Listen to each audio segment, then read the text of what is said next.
Preview.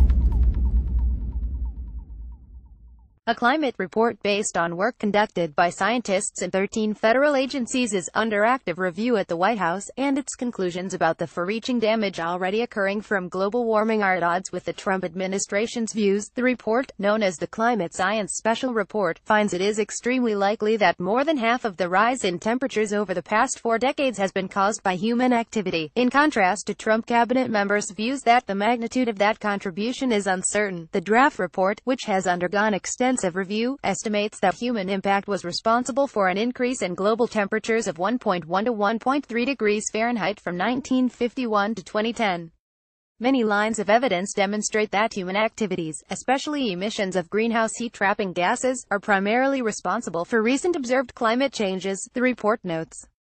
There are no alternative explanations, and no natural cycles are found in the observational record that can explain the observed changes in climate. That counters what Environmental Protection Agency Administrator Scott Pruitt and Energy Secretary Rick Perry have said. It remains unclear how the White House, which announced in June that it would pull out of the Paris Climate Accord, will handle the report. Many scientists are looking at it as a test case of the administration's attitude toward science in general. The current situation will provide an acid test of whether the Trump administration is open to hearing the scientific truth about climate change or is so much in the thrall of fossil fuel interests that they are fixated on hiding the reality from the public. Michael Oppenheimer, a professor of geosciences and international affairs at Princeton University, said Monday night. The Climate Science Special Report is a key element of the National Climate Assessment, which, according to the 1990 Global Change Research Act, is supposed to be issued every 4 years. However, the assessment has come out only 3 times.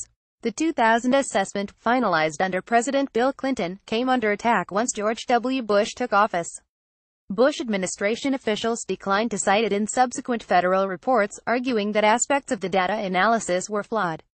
Trump administration officials received a copy of the most recent version of this report several weeks ago, according to senior administration officials.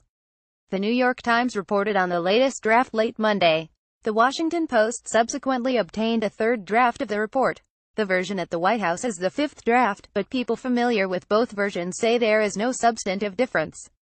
The report touches on a wide variety of issues, such as receding Arctic ice and an increase in the acidification of the oceans that is unparalleled in at least the past 66 million years. It also dismisses talk of a so-called hiatus in global warming, noting that the most recent years reinforce longer-term trends. Instead, the report says, the United States faces temperature increases of 2.5 degrees Fahrenheit over the next few decades even under significantly reduced future emissions. And the record-setting temperatures of recent years will become relatively common in the near future. Juliet Alperin contributed to this report.